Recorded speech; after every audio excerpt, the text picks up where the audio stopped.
नमस्कार विद्यार्थियों। समाजशास्त्र की क्लास में एक बार फिर आपका स्वागत है।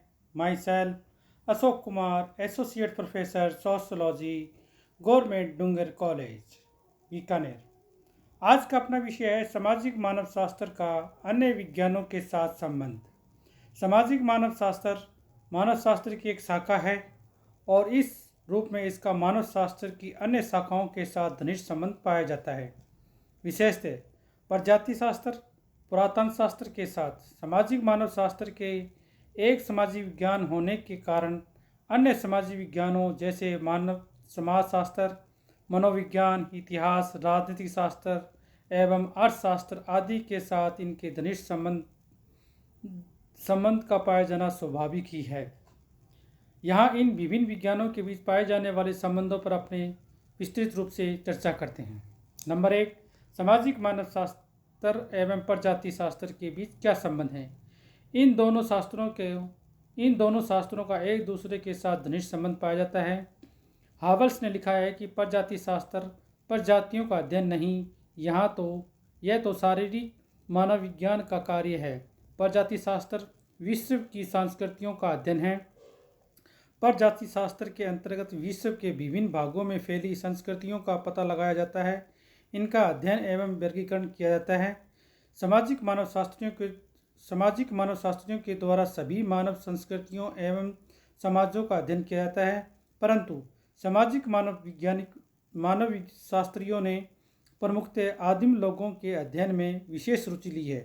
प्रजाति शास्त्रियों का संबंध भी उन्हीं लोगों के साथ पाया जाता है, वे उन्हीं लोगों की संस्कृतियों के अध्ययन में रुचि लेते हैं।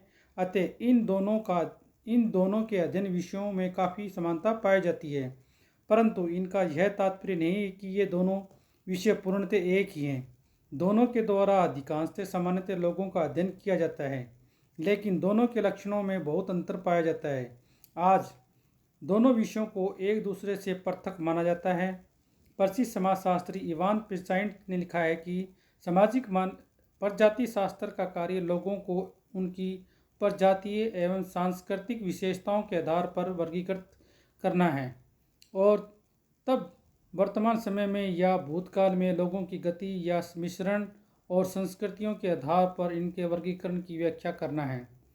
इससे स्पष्ट है कि प्रजाति शास्त्रियों द्वारा मनुष्यों और संस्कृतियों का जो वर्गीकरण किया गया है वह सामाजिक मानव शास्त्रियों के आदिम समाजों के तुलनात्मक अध्ययन में काफ़ी सहायता पहुंचाता है।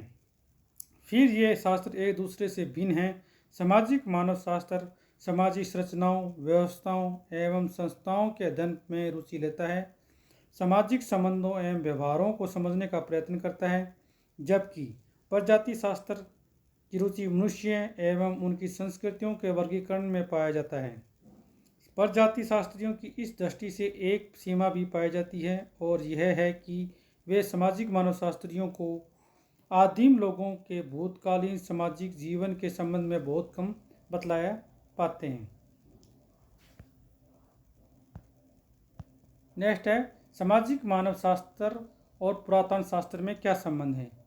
पुरातन शास्त्र में खुदाई से प्राप्त मानव के कंकालीय अवशेषों और भौतिक वस्तुओं के आधार पर भूतकालीन संस्कृतियों के संबंधों में जानकारी प्राप्त करने का प्रयत्न किया जाता है। भूतकालीन संस्कृतियों का अध्ययन जमीन में दबे हुए भौतिक अवशेषों के आधार पर ही किया जा सके, क्योंकि इनका संबंध को लिखित प्रमाण प्राप्त नहीं होते। पुरातत्वशास्त्रीय ज्ञान के आधार पर ही सामाजिक मानव शास्त्री मानव समाज एवं संस्कृति के कार्मी विकास का पता लगा पाते हैं। इस जानकारी का सामाजिक मानव शास्त्रियों के लिए समकालीन आदिम समाजों के अध्ययन में विशेष महत्व पाया जाता है। पुरातन शास्त्र मानव संस्कृति के इतिहास के पुनर्निर्माण में योगदान देता है। यद्यपि इन दोनों में घनिष्ठ संबंध पाए जाते हैं, परंतु साथ ही दोनों में अंतर भी पाया जाता है। नेक्स्ट, सामाजिक मानव शास्त्र और राजनीति शास्त्र में क्या संबंध है।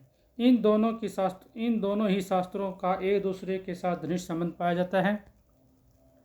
राजनीति विज्ञान उन तरीकों का अध्ययन है जिनसे कि एक समाज अपने को संगठित करता है और एक राज्य के रूप में कार्य करता है।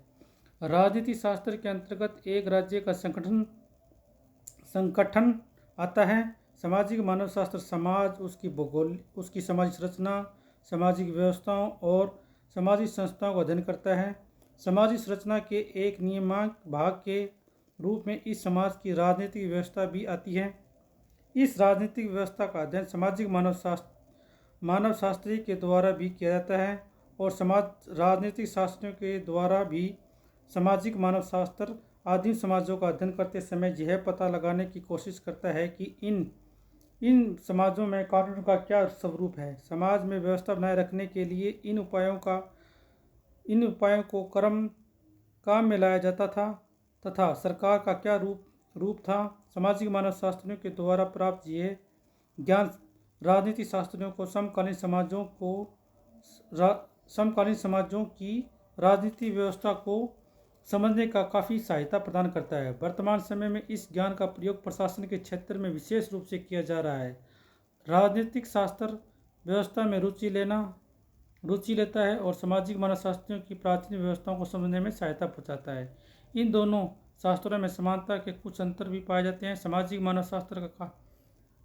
मानवशास्त्र का क्षेत्र काफ़ी व्यापक है। यह क्षेत्र आदिम और समकालीन समाजों का सामाजिक संरचना के रूप में अध्ययन करता है, उनके सामाजिक, आर्थिक, राजनीतिक, धार्मिक जीवन में रुचि लेता है।